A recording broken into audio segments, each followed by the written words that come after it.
So I have here a package of 9-inch aluminum foil pie pans. This is a 25 pack. We're going to see if it's the right size, if they give us, everything that they said they were going to give us, that kind of thing. Just measuring them right out of the package, they are just under 9 inches. They're like 8 and I'd say 8 and 7/8 of an inch. But of course, these are moldable.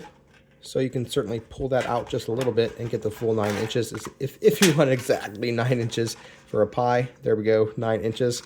As far as the depth goes, they are 1.5 inches deep. 1.5 inches deep. And the base of it, the base of the pie, is going to be about 6.5 inches in diameter. So, like I said, these are flexible, so you can mold these, shape these however you like. This is what the bottom looks like, and the sides. But yeah, if you're looking for a pie pan that's exactly 9 inches, you can certainly mold this to that. And you get 25 of them. So hope that helps you know if it's something you want to buy. If you'd like to purchase it, there's a link in the description. We get a small commission and it would really help us out. Hey, my name's Chris, and with my wife Abby's help, we're on a quest to review literally everything.